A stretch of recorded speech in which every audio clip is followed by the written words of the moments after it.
Olá, irmãos, graça e paz, tudo bem com vocês? Eu vou mostrar aqui para vocês uma informação muito útil e muito importante. Vou mostrar através de um vídeo bem simples aqui também. Ezequiel 39. O vídeo anterior a esse foi aonde eu gravei sobre Ezequiel 36. Eu expliquei nesse vídeo falando que aquelas promessas que Deus está falando para a casa de Israel não é para a igreja. Expliquei os porquês e já tinha falado que tem uma conexão de Ezequiel 36 com Ezequiel 38 e 39. Ou seja, nem toda vez que aparece o termo casa de Israel está falando da igreja. Você tem que olhar o contexto. As coisas estão misturadas de propósito pelo próprio Deus dentro da Escritura. Ezequiel 38 e 39 são profecias que falam de Gog e Magog, mas é a única vez em toda a Bíblia em que uma profecia aparece de maneira duplicada, só que com termos diferentes. Ela é duplicada porque em Ezequiel 38, Deus inicia a profecia contra Gog e Magog com algumas frases que são frases-chave e que vão se repetir no capítulo 39, para mostrar que realmente Deus está duplicando a profecia e fazendo isso em seguida. Então, Ezequiel 38, Deus fala alguns termos contra Gog, acrescenta as informações no meio, finaliza. E ele reinicia a profecia no capítulo 39.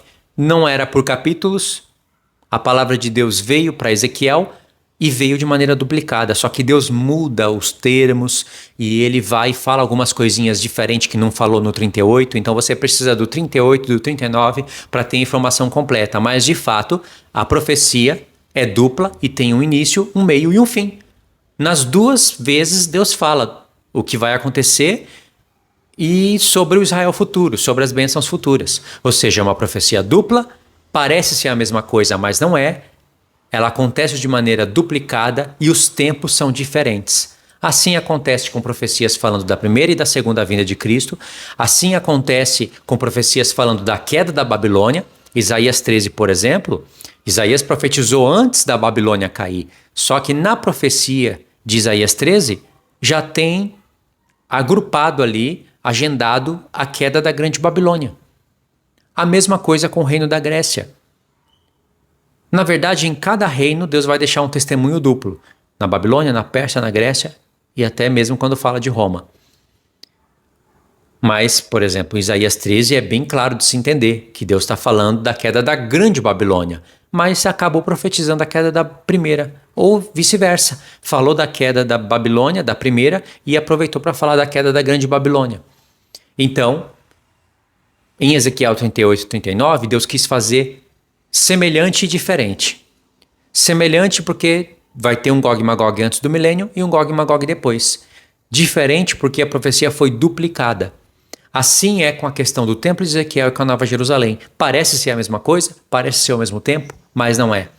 E aí quando você está lendo Ezequiel 39, você vai encontrar uma informação que só tem na tradução que você acertar. Se você não acertar essa tradução, você não encontra essa informação. E ainda que você acerte essa tradução, se você não entender o que significa essa passagem e como você vai interpretar ela, você passa abatido, ela não vai ter valor, você vai passar por ela, você vai procurar coisas, dependendo do seu propósito de estudo, né? Se você estiver estudando sobre Casa de Israel, milênio, você vai pegar os textos que você consegue explicar, que faz parte de uma igreja glorificada, e textos que não se adequam, que são confusos, simplesmente a gente pula. O que não é certo de se fazer, né? Aí chegando a Ezequiel 39, você vai encontrar com essa palavra. Tu, pois, ó filho do homem, assim diz o Senhor Deus, dize às aves de toda espécie e a todos os animais do campo: ajuntai-vos e vinde, ajuntai-vos de toda parte para o meu sacrifício, que eu oferecerei por vós. Ou seja, eu li esse texto aqui só para vocês saberem que é o texto que está lá em Apocalipse 19, falando contra a besta e os reis da terra, revelando para a gente que a besta e os reis da terra é o primeiro Gog e Magog. E aí depois vem a prisão de Satanás, o reino milenar, Satanás é solto e ele junta Gog e Magog outra vez. É a segundo Gog e Magog e o último. Por isso que a profecia é duplicada, ok? Então, só para vocês se identificarem, a palavra-chave do vídeo é a palavra vergonha. É tudo que tem a ver com o que eu falei em Ezequiel capítulo 36 no vídeo anterior. Quando você vai ler o verso 25, presta atenção. Portanto, assim diz o Senhor: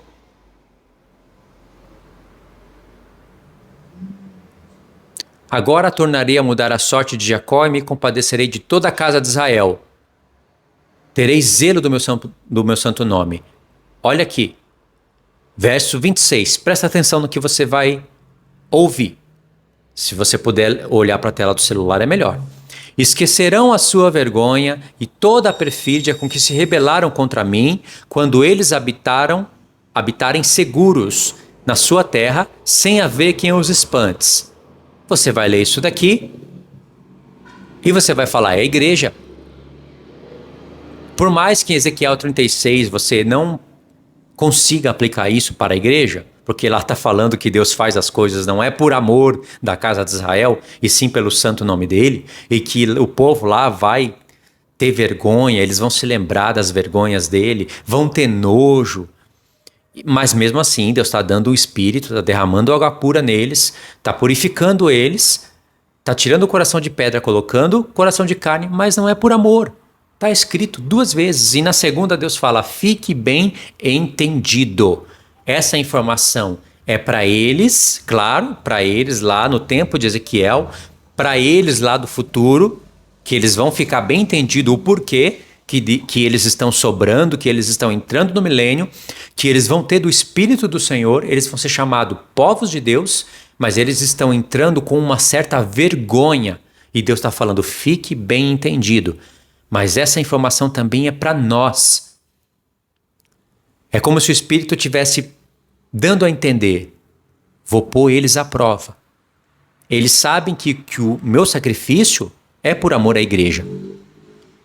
E jamais eu vou tacar na cara da igreja algo que ela fez no passado. E jamais vou fazer eles levarem sobre eles a iniquidade, a vergonha deles. No entanto, isso vai estar escrito muitas vezes aqui em Ezequiel. Ou seja, Deus está provando os nossos corações. Então são coisas que, para eu explicar direitinho, sabe, tintim por tintim, para você falar, entendi tudo, é um vídeo maior. É um vídeo onde eu preciso aparecer na tela e apresentar a razão das coisas. Existe uma explicação que conecta tudo. Não é forçada, não é aquela explicação que você pula texto, que eu vou pincelar só o texto que eu quero. Não pode ser. Eu tenho que explicar tudo. Mas aqui vai ficar muito complicado.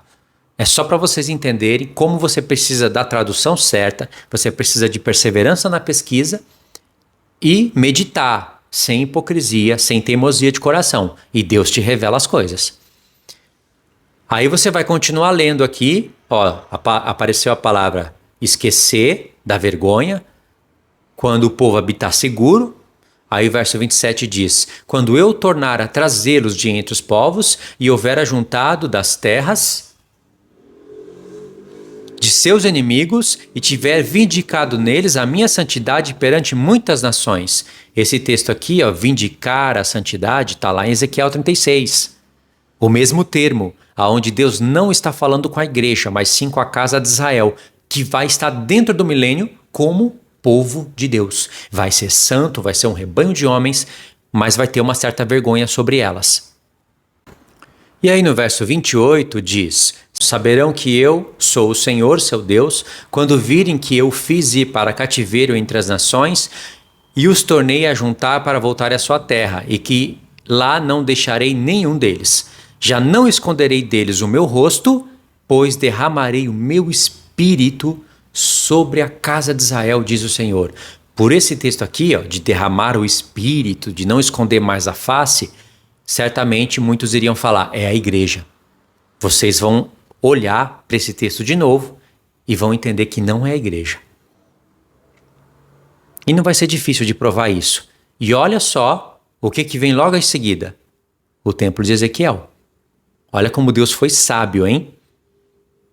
Volta no verso 26. Eu vou pôr aqui a outra tradução. São as duas melhores que existem, na minha opinião.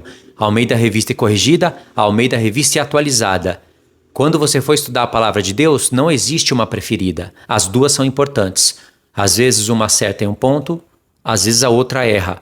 E para você saber quando que uma acerta e quando que outra erra, aí precisa de um aplicativo em hebraico e a perseverança em pesquisar a palavra. Porque o aplicativo vai te dar muita coisa boa, mas ainda você vai precisar de perseverança em estudar, em pesquisar, em procurar a palavra onde aparece, entendeu? Aí se você sabe hebraico, melhor ainda. No caso eu não sei, mas um aplicativo vai agilizar muita coisa pra gente. Porque você não pode apenas ir em uma outra tradução para escolher o que a sua mente acha melhor. Isso é infidelidade. No entanto, se você tiver duas traduções como essa e você tiver a perseverança de escutar a palavra em uma e depois em outra, vai acontecer isso que eu vou mostrar para vocês. Eu mudei a tradução e uma só frase vai mudar toda a interpretação aqui. Olha só. E levarão sobre si a sua vergonha. A outra tradução diz e esquecerão. Aqui diz levarão. Uma palavra muda toda a história. Por isso que eu falo que o aplicativo, ele é bom. E as traduções, ela é uma pedra no sapato do estudante. Ou seja, ela complica a nossa vida. Mas pelo menos tem, né? Nós temos acesso. Então, olhando aqui, qual que você escolheria? Você escolheria outra, né? A esquecerão, Deus está perdoando o povo, vai derramar do Espírito. É a igreja, é esquecer, é óbvio. Essa daqui está errado. Incorreto. Essa aqui é que está certa. E levarão sobre si a sua vergonha e toda a sua rebeldia com que se rebelaram contra mim. Quando? Quando e de quem está falando? As duas respostas vão estar aqui. Quando eles habitarem seguros na sua terra, que é a terra de Israel, sem haver quem os espante, que é dentro do milênio. Quando eu os tornar a trazer de entre os povos e os houver ajuntado das terras dos seus inimigos, que é aquele cativeiro de Ezequiel 14, de Zacarias 14, e for santificado neles aos olhos de muitas nações. Então saberão que eu sou o Senhor, e aqui vai ter o derramamento do Espírito, ou seja, eles vão entrar no milênio, mas carregando uma vergonha sobre si. Agora, para você saber que essa tradução é a correta, você vai no aplicativo e você vai clicar em cima da palavra. Você tem que ter um aplicativo que tem a palavra em hebraico. Eu estou clicando na palavra esquecerão. Apareceu aqui na tela a palavra nassá. Tá vendo? Olha só. Levantar, erguer, carregar, tomar, suportar. Tá vendo? Tudo que você vai pesquisar aqui tem uma conexão parecida, mas nunca com esquecer. A palavra esquecer é completamente outra. Ou seja, essa tradução, aquela tradução que nós lemos está errada. Aí, para vocês entenderem o que eu estou falando, eu vou olha para a tela. Cliquei na palavra esquecer. Não é a palavra esquecer. É a palavra carregar, levar, entendeu? Tomar. Aí eu vou clicar para pesquisar onde essa palavra aparece.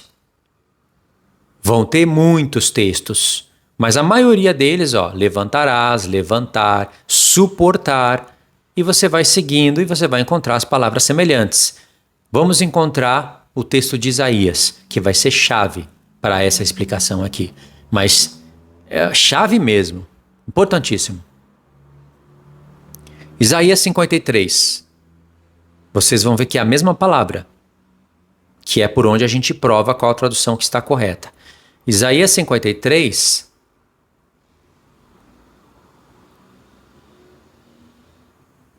verso 4. Certamente ele tomou sobre si as nossas enfermidades. A palavra tomou é aquela mesma. Por isso que está aqui. Vou clicar nela. Tá vendo? É a mesma palavra. Nassá.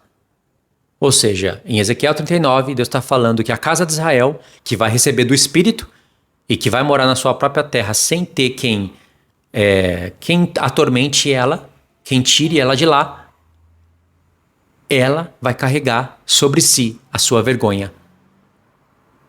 Tá vendo? Não tem Nova Jerusalém na terra. Não tem nem como ter. O templo de Ezequiel é verdadeiro, é profético e vai estar na terra. Ou seja, não é ler o profeta Ezequiel, encontrar com a palavra casa de Israel, o Espírito derramado e falar igreja. Isso é muito infiel. É muito limitante, é muito atrasado, entendeu? Então aqui está falando que Jesus toma sobre si a iniquidade da sua igreja. Mas você pode ver que a palavra de Deus é tão maravilhosa que ela vai nos revelar algo que a gente nunca pensou antes com tanta precisão. Assim como a gente não olhava para o reino de Deus com tanta precisão. Qual era o nosso olhar para o reino de Deus? Quem não aceitar Jesus vai para o inferno, Jesus vem, vai arrebatar a igreja antes da grande tribulação, vai levar todo mundo para o céu, para ficar lá com asinha, falando santo, santo, santo, é a trindade, e a terra destrói, a terra é destruída. Essa era a nossa visão. Vocês lembram disso, né? E é a visão de muitos ainda hoje. Depois a gente passou a entender que o reino é na terra, que vão ter nações restantes. Mas e aí? Tem pessoas que começaram a se desequilibrar e acharam que tudo é na terra, que não tem nada no céu, que o céu é travado para a igreja. Estava errado também. A palavra de Deus nos mostra que nós vamos ter acesso aos céus.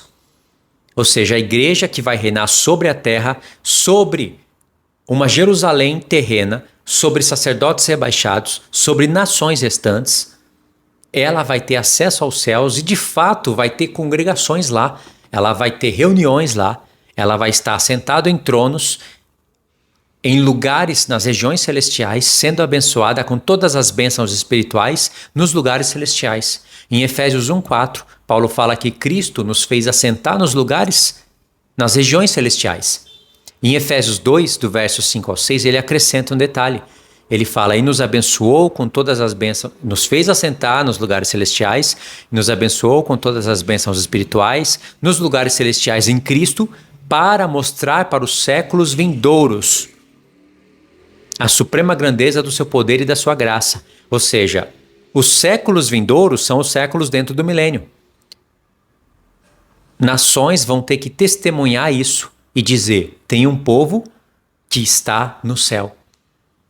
E é o povo que reina sobre nós. Ou seja, a gente não tinha essa visão do reino antes. Assim vocês vão entender que vão ter pessoas que vão estar desfrutando do reino, mas são grupos diferentes. Todas essas pessoas entraram por causa do sacrifício de Cristo. Ninguém entrou no reino sem o sacrifício de Cristo. Mas veja que as nações vão entrar de uma maneira diferente. Elas vão entrar porque creram na pregação da igreja, mas elas não deram testemunho de Jesus, elas não frutificaram, elas não testemunharam, elas não lutaram contra a carne, não pregaram o evangelho. Mas elas vão restar e vão entrar no milênio, porque elas não colocaram a marca da besta. É um tipo de fé que Deus levou em conta. Ao passo que tem a parte dos judeus restantes, que é o Israel restante, que é a casa de Israel que entra no milênio, e ali a conta é um pouquinho diferente. Tem pessoas que não entendem isso, mesmo você mostrando e mostrando com todas as palavras. Porque a pessoa gastou muito tempo nas coisas do mundo. Às vezes a pessoa, ela está toda intoxicada com coisas religiosas. Tanto é que às vezes a pessoa é uma milenista, é uma pós-milenista, é um filho de João Calvino. Ou seja, uma pessoa dessa está morta e não entende nada do que é espiritual. Nada disso daqui ela pode compreender e não pode refutar também. Então veja que grande visão é essa, né? Isso que eu estou explicando para vocês é para mostrar que tudo que Jesus fez foi por amor, mas tem pessoas que aceitaram esse amor, que se tornaram um com o Senhor na sua morte para se tornar um com Ele na sua ressurreição. Não é o caso dos judeus restantes, do Israel restante e nem das nações restantes. E por que eu conectei toda essa fala com aquele texto de Ezequiel 39? Vamos voltar lá e eu vou mostrar para vocês. Em Ezequiel 39, já ficou provado então que essa parte que fala esquecer, esquecerão, está errado.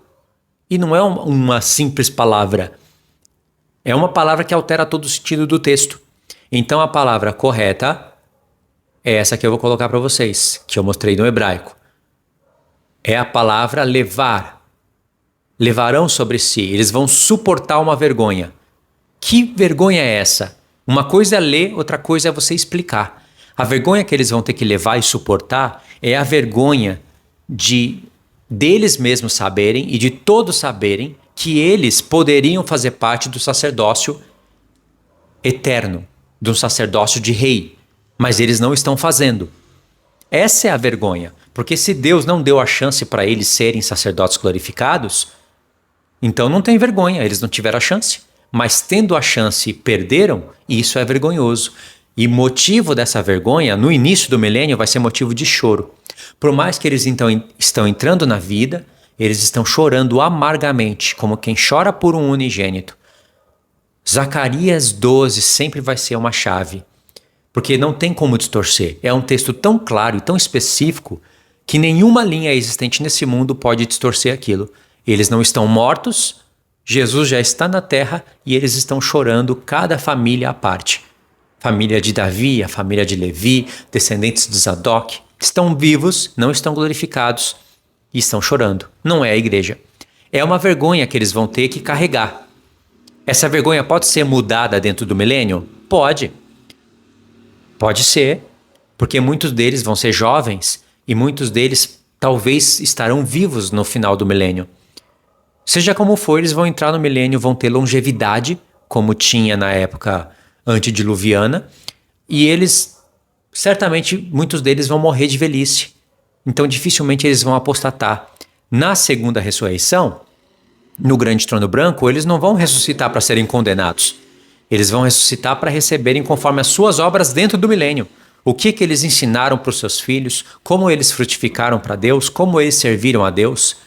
E eles vão ter um corpo diferente na segunda ressurreição. Só que perderam a oportunidade de serem reis e sacerdotes. Esse é um tipo de vergonha e não é qualquer vergonha.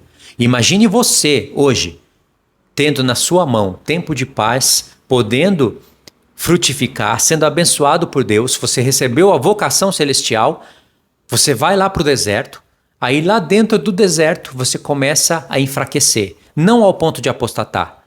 Porque Deus promete que vai levar a igreja para o deserto das nações, ele fala isso em Ezequiel 20. E ele vai passar ela pelo cajado da provação e vai tirar de lá os rebeldes, ou seja, vão ter pessoas que vão com a promessa da ressurreição e com a vocação celestial para o deserto, mas vão se rebelar, vão morrer. Mas tem pessoas que não vão se rebelar, mas vão perder a vocação celestial. Nunca pense isso, hein? Nunca, jamais. Chegou o tempo. Primeira semana se iniciou. Você está atento, você está esperto. Você vai para o deserto. Nunca pense que você foi com a salvação garantida. Que agora o calvinismo entrou em vigor. E aí você vai e não perde a salvação. Isso é um erro. Você vai com a vocação celestial e você vai ter que perseverar até o fim para isso. Assim como qualquer nação que for para o deserto, elas não vão com a garantia de restar. Elas vão ter que ser provadas e ainda elas terão 75 dias de provação, aonde elas não estarão mais com a igreja. Muita coisa tem que ser meditado nisso, irmãos. Então significa que existe sim um tempo limite onde o evangelho vai parar de ser pregado, Deus vai parar de convidar as pessoas das nações para fazerem parte dessa igreja glorificada. Existe esse tempo, mas não quer dizer que é uma coisa engessada, é uma coisa que você liga um botão tipo estilo calvinista, começou a última semana, você fala, não perco mais a salvação, estou garantido. Não existe nem para a igreja, nem para a nação restante, nem para Israel restante. Existe sim essas classificações, são grupos que não tem como serem mudados. Mas existe como uma pessoa passar de um lado para o outro. Isso é um pensamento fiel. Porque o pensamento calvinista não é aceito nem agora e nem dentro da última semana. Por que eu estou falando tudo isso, irmãos? Porque eu estou explicando para vocês uma vergonha que está destinada a um povo que não perseverar. E isso inclui também a igreja. Você pode ser reprovado para ir para receber um julgamento no grande trono branco e ser condenado. Você pode ser reprovado e não passar pelo grande trono branco porque você vai estar vivo e vai perder a vocação celestial. Se alguém disser para você que você foi para o deserto, você vai para o deserto e ali você jamais perde a vida eterna porque não tem mais como apostatar, essa pessoa está te enganando. Ela foi enganada antes e ela está enganando você, porque as coisas não são assim. Entendeu? Mas de fato você chegou na reta final. Chegar na reta final, ou seja, o início da última semana, já é um bom caminho andado. Chegou à reta final, mas na reta final você pode trombar. Você pode perder a vocação celestial. Então, Paulo fala, aquele que estiver de pé, cuide para que não caia. E isso é até o fim. O que está acontecendo é que Deus está prevendo que tem pessoas que vão levar sobre si a sua vergonha. Aqui, o foco é para a casa de Israel. São para os judeus. Mas não significa que isso não se aplica para a igreja ou para a nação restante. Entendeu? Porque as nações que vão restar, irmãos, imagine elas dentro da última semana. Imaginou? Imagine que elas vão ficar até o fim e vão restar. Imaginou? Agora volta 30 anos. Elas ouviram o evangelho. Talvez elas receberam vocação celestial. A gente tem que pensar nisso, que as nações que vão restar não significa que todas as que restaram não tiveram a chance de se tornar reis e sacerdotes. Muitas tiveram, mesmo assim estão ali como nações restantes. Porque elas simplesmente não quiseram ouvir, seja lá qual for o motivo. Entenderam? Agora as igrejas estão em apostasia, a decadência de pastores, ainda mais com a reforma em ascensão. É agora que eu estou crendo na palavra dessa maneira, que eu estou tendo a visão, que eu estou buscando o reino milenar. Não tem desculpa para apostasia nesse caso, ou para não atender à vocação celestial. Imagine que essas pessoas estiveram dentro da congregação louvando a Deus. Essa é a realidade pura. Receberam vocação celestial, mas depois abandonaram, largaram, sabe, o mundo evangélico, aí... assim, elas não se tornaram ímpias ao ponto de se unirem com a besta, mas também não seguiram firme, não procuraram conhecer e prosseguir em conhecer ao Senhor, como está lá em Oséias 6. Efraim e Judá se ligando ao Senhor, conhecendo e prosseguindo em conhecer ao Senhor, para receber vida ao terceiro dia. Essa é uma realidade que às vezes a gente não percebe. Mas Deus está mostrando para a gente um reino de justiça. Então, agora volta aqui para a palavra. Você entendeu que Deus está falando aqui que a casa de Israel, que vai estar recebendo do Espírito de Deus, está aqui no verso 28, você vai ler e vai ver que elas estão recebendo do Espírito. É a mesma expressão que Deus usa em Joel, derramarei do meu Espírito. Só que aqui... o povo que está recebendo do Espírito é para entrar no milênio e obedecer a palavra do Senhor, não como reis e sacerdotes, porque eles estão levando sobre si a sua vergonha. Agora, olha que interessante. Aqui vai ter uma ligação de pensamentos, aonde eu vou explicar só até um certo ponto. Eu só quero deixar isso registrado para a gente meditar depois com mais qualidade, até mesmo para eu não esquecer. Então, prestem atenção. Essa tradução, e levarão sobre si a sua vergonha, está correta. Vamos na tradução errada. Aqui. E esquecerão a sua vergonha. Aqui está errado. Mas como eu sei que existe essa expressão aqui em Ezequiel 43, eu acho que 44, eu sei que existe. Vai ter uma certa diferença, porque parece que é um outro momento, a gente não conecta as coisas, mas como eu lembrei que existe, eu fui procurar no aplicativo e eu vou pôr aqui para vocês na tela para vocês entenderem o que eu quero mostrar para vocês com isso. Eu já escrevi aqui em cima no campo de pesquisa, e levarão sobre si a sua iniquidade. Agora, eu vou colocar para pesquisar. Mas não saiu. E levarão sobre si a sua iniquidade. Talvez é a palavra aqui que está faltando algum acento. e levarão sobre si a sua. Aí eu sei que saiu aqui, em Ezequiel 44, tá vendo? Olha que expressão tremenda. Vou ler só o verso 10 para começar a explicação. Os levitas, porém, que se apartaram para longe de mim, quando Israel andava errado, que andavam desviados de mim, para irem atrás dos seus ídolos, bem levarão sobre si a sua iniquidade. Olha que texto que é completamente ao contrário de Isaías 53. Esses levitas estão levando sobre si a sua iniquidade. Ou seja, como que eu vou transformar levitas do templo de Ezequiel em igreja? Como? Vê se uma pessoa dessa ou se pessoas que fazem isso não estão bêbadas. Eles estão levando sobre si a sua iniquidade. Contudo, olha aqui, contudo, eles servirão no meu santuário como guardas nas portas do templo, ministros dele.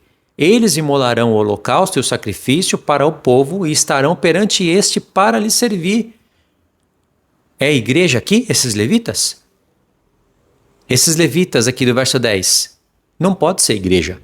No entanto, eles estão vivos e servindo no templo. Como que isso daqui é Nova Jerusalém? É impossível de ser em todos os sentidos possíveis. Uma pessoa que lê isso daqui, ela tem a cara de pau de ler isso daqui e falar que é igreja, como que a gente vai dar ouvido para uma pessoa dessa? Porque ela está completamente bêbada. E isso quando ela chega a ler, né? Porque tem pessoas que pulam versos aqui e fica procurando só a porta do templo, o Senhor entrou pela porta, só para falar que o príncipe do templo é Cristo, os levitas é a igreja, e vai pulando, lê um pouquinho ali, um pouquinho aqui, pula vários versos em seguida, corre para Ezequiel 37, corre para Isaías e desconecta tudo. Você não vai fazer isso, você vai ler o texto. E aí continua lendo. Verso 11, né? Contudo, eles servirão no meu santuário como guardas nas portas do templo. É aqui a Nova Jerusalém, as portas da Nova Jerusalém.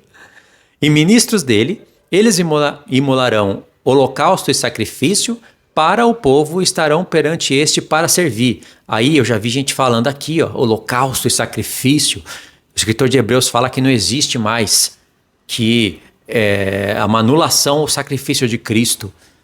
Então esse holocausto, esse sacrifício é o sacrifício ao levantar das mãos. Aí eu fico pensando, eu sei muito bem o que o escritor de Hebreus está falando e acredito em tudo.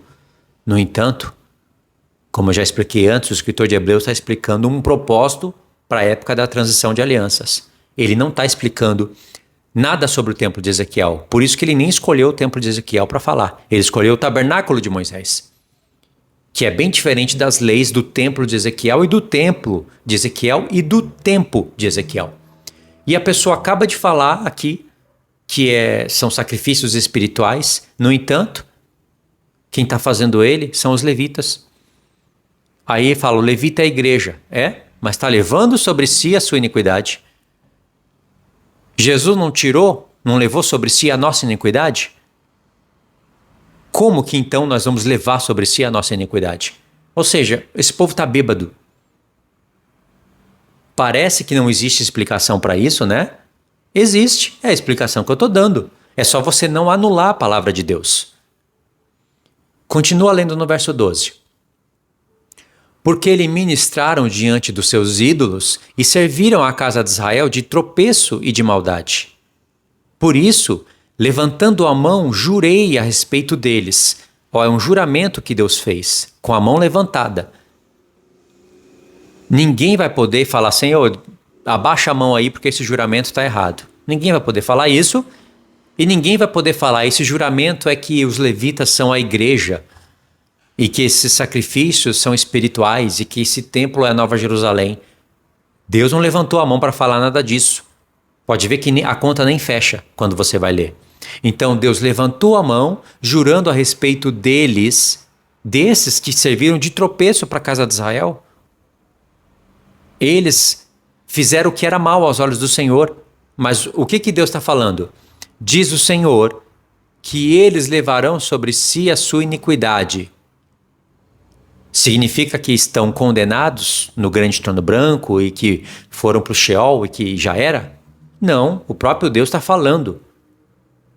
Não se achegarão a mim para me servirem no sacerdócio, nem se achegarão a nenhuma de todas as minhas coisas sagradas, que são santíssimas, mas levarão sobre si a sua vergonha. Olha, o mesmo texto que está lá em Ezequiel 39. E as suas abominações que cometeram. Contudo, eu os encarregarei da guarda do templo e de todo o serviço e de tudo o que se fizer nele. Tá vendo? Aí, aqui vem a pergunta-chave. Tá falando sobre, a palavra é no tempo de Ezequiel. Mas Deus está falando de algo que aconteceu no passado. Essas pessoas já morreram. Certo? Essas pessoas que já morreram, elas não vão entrar no milênio.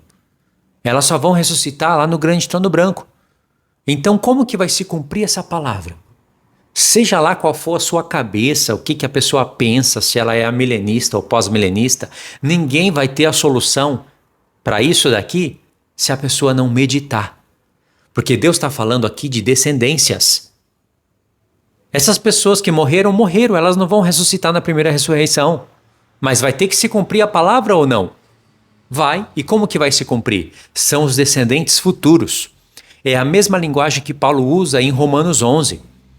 Ele fala assim: assim como vós anteriormente foste desobediente, mas por causa da incredulidade desses judeus agora, vocês entraram, assim também agora eles estão sendo incrédulos, mas para no futuro alcançar misericórdia. Porque vocês que estão de pé, têm que tomar cuidado para não cair. E eles, se não continuarem na incredulidade, serão enxertados. Veja que Paulo falou do passado, do presente e do futuro, mas pensando em gerações. Isso aqui é Romanos 11 purinho. Pensando em gerações. As pessoas que morreram no passado morreram. Elas não vão ressuscitar na primeira ressurreição. E quando Paulo fala, eles, se não ficarem incrédulos, serão enxertados. Ou os que serão enxertados vão se tornar igreja. Certo? Mas quando Paulo fala esses, ele apontou para o tempo dele. Serão enxertados, apontou para tempo futuro. Ou seja, o Israel no futuro que vai se arrepender. Então, irmãos, ainda que o apóstolo Paulo está explicando muito bem para a gente passado, presente e futuro, ele não está conjugando todos os tempos, dando uma aula, explicando tudo. Ele está usando a linguagem que ele conhece dos profetas. É claro que se uma pessoa lá no tempo dele, um judeu, se converte ao Senhor, é enxertado na boa oliveira e se torna igreja. Se ficar na incredulidade, vai morrer na incredulidade. Não vai ser enxertado no futuro. No futuro, a descendência de Israel, se não se tornar incrédulo e se arrepender, Deus é poderoso para tornar a enxertá-los. Essa é a exortação, é a explicação. Nós temos que usar nossa cabeça. Então aqui no verso 13, quando Deus está falando, eles fizeram o que era mal, foram tropeço para o povo. Mesmo assim, eu vou colocar eles na porta do templo. Você tem que entender a palavra numa linha do tempo e olhar para gerações. É assim que Deus faz em toda a palavra. Ele não vai explicar tudo aqui para a gente. Então essa palavra não tem como não se cumprir, ela vai ter que se cumprir. Ou seja, são judeus que vão levar sobre si a sua vergonha. E quantas vezes foi falado isso? Vai contando aqui quando você vai ler, levarão sobre si a sua iniquidade. Está aqui, um texto contrário ao de Isaías 53. No entanto, essas pessoas não estão mortas. Elas estão vivas. Não fala a respeito daqueles do passado que andaram em pecado. Eles morreram. Fala a respeito de judeus futuros. Ou seja, desses daqui agora que poderiam estar frutificando, que poderiam estar alertando o seu próprio povo, falando, olha, o anticristo vai vir, o inimigo vai invadir a terra. Não, Deus vai ter que enviar gentios lá na terra de Israel, junto com judeus que vão se converter, para alertar o povo. Mas muitos dos que estão lá, eles vão ter que ver as suas famílias sendo forçadas, as suas mulheres sendo forçadas, A cidade de pouco a pouco entrando em perseguição, saindo para cativeiro, o inimigo zombando, as nações entrando, querendo invadir. Eles vão ter que ver os seus filhos sendo mortos para eles começarem a dar ouvidos à palavra que as duas testemunhas pregaram. E aí sim eles vão resistir até o fim. Ou seja, é um atraso, mas mesmo assim eles estão restando, não estão? Eles vão entrar no milênio, não vão? Vão entrar com choros, vão entrar com humilhação, vão levar sobre si a sua iniquidade, mas vão entrar. Essa é a palavra dos profetas, é o mistério que o Senhor quis que fosse revelado, não só através de letras escritas, mas através de meditação. Porque ninguém pode anular isso que está escrito aqui na tela, ninguém pode anular o que está escrito em Zacarias 12:14. Vai se cumprir, mas como vai se cumprir? Aí que a história muda. Você está vendo? Eu estou explicando o texto para vocês. Aí Deus fala que levarão sobre si a sua iniquidade. No verso 10, né? No verso 12. Deixa eu ver se tem mais uma vez aqui. Aqui, ó. Levarão sobre si a sua iniquidade. Está aqui, ó. Estou rabiscando bem feio na tela. Segunda vez. Terceira vez. Levarão sobre si a sua vergonha. E aqui se conecta com Ezequiel 39. E Ezequiel 36 também. Entenderam? Ou seja, aqui Deus está fazendo um contraste entre os levitas, entre o povo que não fez o que era reto aos olhos do Senhor, mas também não fez um mal ao ponto de se unir à besta. Porque vai ter que conjugar tudo, né? Aqui são pessoas que estão no milênio, ou seja, eles passaram pela besta. A partir do verso 15, você vai ver que Deus vai fazer um contraste com os de Zadok, com os que obedeceram ao Senhor. E Zadok aqui não é igreja. Antes falavam que os levitas eram a igreja, depois passaram a falar que o Zadok é a igreja. Zadok não é igreja. Deus não precisa de fazer joguinho bobo. Para a cabeça desses desviados, o Espírito Santo está montando um templo que não vai existir, com as leis de Moisés, tudo de novo, e fazendo aquele joguinho bobo. Tipo assim, eu vou fazer aqui uma explicação para o meu povo, onde eles vão ter que transformar Zadok em Cristo, o príncipe de Ezequiel em Cristo, os holocaustos em sacrifícios da igreja, e os levitas em igreja. Eles vão ter que transformar o templo de Ezequiel em Nova Jerusalém. Isso é joguinho bobo. Será que não foi o suficiente tudo que Deus já falou para a gente por intermédio do tabernáculo de Moisés, pelas leis amplificadas no templo de Salomão, pela reedificação do templo e uma mudança no formato do templo com Neemias e Esdras? Será que já não foi o suficiente? Agora Deus precisa de ficar fazendo joguinho idiota, joguinho bobo, usando uma visão que não existe, falando de leis que são contrárias à lei de Moisés. É um monte de contradição. Deus não iria se contrariar. Deus está falando de coisas reais e verdadeiras. E quando você lê aqui o verso 15, sobre os zadoquianos, olha o que está escrito. Mas os sacerdotes levitas e os filhos de Zadok, que cumpriram as prescrições do meu santuário, quando os filhos de Israel se extraviaram de mim, eles se achegarão a mim para me servirem e estarão diante de mim para me oferecerem a gordura e o sangue, diz o Senhor Deus. Eles entrarão no meu santuário e se achegarão à minha mesa para servirem e cumprirão as minhas prescrições. E será que quando entrarem pelas portas do átrio interior, usarão vestes de linho? Aí vai falar, ó, a igreja aqui, ó, tá vendo? Tudo aponta para a igreja. Não se porá lã sobre eles quando servirem nas portas do átrio interior, dentro do templo. Tiaras de linha lhes estarão sobre a cabeça e calções de linho sobre as coxas. Não se cingirão a ponto de lhes vir suor. Irmãos, corpo glorificado sua? O que eles vão falar é por isso mesmo. Deus está falando que eles não vão suar porque não tem como suar. Isso não são truques calvinistas, por acaso?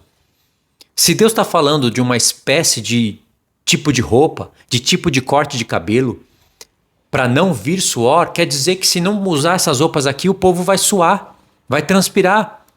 E se não cortar o cabelo da maneira como Deus pediu, não vai estar nas medidas e nas leis que Deus está mandando. Esse povo é maluco. Saindo eles ao átrio exterior, ao povo, despirão as vestes com que ministraram, pô-las-ão nas santas câmeras e usarão outras vestes para que com as suas vestes não santifique o povo. Uma nova Jerusalém na terra não é com propósito de santificar o povo? Não rasparão a cabeça, nem deixarão crescer o cabelo. Antes, como convém, tosquearão a cabeça. Fala aí, quem é o mágico que vai transferir isso daqui para questões espirituais? Ou Deus é um bobão, ou um bobão são essas pessoas querendo colocar Deus à estatura deles. É a gente que tem que entrar na estatura de Deus, irmãos. Deus não é bobo a ficar falando besteira. Uma pessoa que tem o corpo glorificado vai ter que passar tesoura no cabelo para não crescer demais. Ah, não é, mas não é nada disso. Então é o quê? Nenhum sacerdote beberá vinho quando entrar no santuário interior. Ah, ainda bem que Jesus falou isso, né? Senão a igreja enchia a cara de vinho. Não se casarão nem com viúva, nem com repudiada, mas tomarão as virgens da linhagem da casa de Israel. Ah, chega. Até o verso 22 já deu já. Já deu para mostrar que isso são leis que vão acontecer no futuro. Já deu para mostrar esse povo bêbado se intrometendo em assuntos que não são para eles, querendo ser mestres, mas não são, e distorcendo a palavra de Deus. Até aqui já deu. Vocês podem continuar lendo o resto. Cada vez que continua lendo, você tem mais certeza das coisas que eu estou falando para vocês. Então vocês entenderam? Ezequiel 36. Deus tira o coração de pedra da casa de Israel, coloca um coração de carne, joga água pura neles, dá do Espírito e fala: não fiz por amor de vocês. Fique bem entendido. Quando Deus fala fique bem entendido, é uma mensagem tanto para os do cativeiro, tanto para os do futuro, quando eles entenderem o porquê que Deus está falando que não é por amor, porquê que eles estão restando, entrando na vida, mas com uma vergonha sobre eles, e para nós, é uma mensagem para nós. Fique bem entendido. O que Deus quer que a gente entenda? Se tudo que Deus fez por intermédio da cruz foi por amor, como que ele chega ali e fala 2 vezes que não é por amor? Então você tem que entender os desígnios de Deus, porque ele amou o mundo. Ele ama as nações restantes. Ele ama os judeus que vão restar. Mas quando ele fala não foi por amor e liga ao Espírito a tirar o coração de pedra e colocar o coração de carne, o Senhor está falando algo para a gente ali. É claro que, numa questão geral, ele amou o mundo. Mas veja bem, não está escrito que ele odiou Esaú? Você acha que Deus ama os adoradores da besta? Tem gente que acha que Deus é incapaz de odiar. Tem gente que acha que o amor de Deus é igual para com todos. Claro que não é. A prova que o amor de Deus para com a sua igreja é superior é o posto aonde ele vai colocar. Ela estará com ele aonde ele estiver. Deus vai dar um corpo glorificado para a igreja, mas não vai dar um corpo glorificado para o Israel restante e nem para as nações restantes. Isso que Deus está falando para a gente. Se ele está falando que vai tirar o coração de pedra do povo, colocar um coração de carne, colocar o Espírito neles e fala não é por amor, leia o contexto. Deus está falando que as nações estavam blasfemando o nome dele por causa do povo. Uma terra, o povo estava falando, como eu já expliquei no vídeo anterior, o povo estava falando, essa terra aí fica sempre desfilhando os outros. É uma terra que era a rainha das nações, era a glória dos reinos, era isso que todas as nações pensavam de Jerusalém, no tempo de Salomão. Mas é uma terra que, cuspiu todo mundo para fora. Olha ali, dá horror de olhar para ela. As pessoas comeram os seus próprios filhos. É um Deus que não consegue cumprir as promessas. Esse é o povo do Senhor? Que iria reinar sobre todo mundo? Aí, bem feito. Agora a gente toma a terra. O que eu estou falando aqui para vocês, nenhuma coisa é invenção. Está lá em Ezequiel 36, Ezequiel 25 e 26. Ou seja, o nome de Deus estava sendo blasfemado.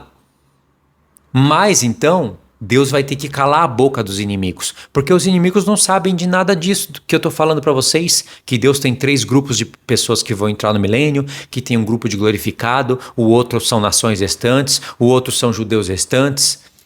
Mas eles têm que ver que o que Deus prometeu vai se cumprir. Ou seja, se não se cumpriu, é porque Deus tem propósitos, tem desígnios em andamento. Então, quando Deus fala, não é por amor de vós que eu estou fazendo isso, é uma palavra que está escrita. Não tem como fazer voltar isso. Não tem como distorcer, não tem como falar que isso foi uma linguagem simbólica, espiritual. Está escrito. Vou derramar o Espírito, vou tirar o coração de pedra, vou colocar um coração de carne, vou fazer vocês andarem na minha lei. Mas fique bem entendido, não é por amor de vós. Deus já está prevendo que essas pessoas não estão fazendo parte do sacrifício dele, mas estão recebendo por tabela coisas que vêm da cruz. Ou você entende isso que eu estou falando, ou você pula esse verso e finge que não existe. Não é? Eu não tenho problema nenhum com textos assim. Eu não tenho problema nenhum em ler em Isaías 53. Ele levou sobre si a nossa iniquidade. E lê em Ezequiel 44. Vocês levarão sobre si a sua iniquidade. Mas vocês vão me servir na porta do templo. Mas levarão sobre si a sua vergonha. Eu não tenho problema com esses textos porque eu sei do que Deus está falando. Eu não imaginava ter esse entendimento da palavra de Deus. Ninguém consegue contrariar isso. E ninguém pode desfazer isso. Só quem consegue explicar isso é quem tem esse testemunho. E é bonito demais você explicar o reino milenar. Sabe, não ter texto que você não consiga explicar. Isso é muito bom. É claro que sempre vai tendo coisa nova, vai aparecendo, mas tudo que vem aparecendo de novo, você vê que a profecia se alinha. Não tem nada para ficar aqui de tropeço, para a gente ter que pular. Vamos pular. Vamos espiritualizar isso daqui, a força no braço. Vamos fazer esse texto aqui fazer parte do que a gente crê. E se não fizer, a gente pula. E se não tiver que pular, a gente distorce. Graças a Deus, a gente não precisa disso.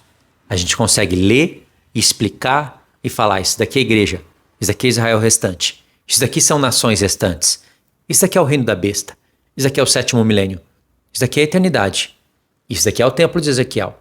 Isso aqui é a Nova Jerusalém. Isso daqui são sacrifícios espirituais. Isso daqui é sacrifício literal. Isso daqui é sacrifício literal antes de Cristo. Isso daqui é sacrifício literal depois de Cristo. É muito satisfatório você ter entendido isso. Só quem entende sabe o que eu estou falando, que é muito profundo. Entendeu? E como a gente prossegue prossegue em conhecer, ele revela coisas novas. E isso é muito bom. Tá bom, irmãos? Então tá, fiquem na paz então. Deus abençoe.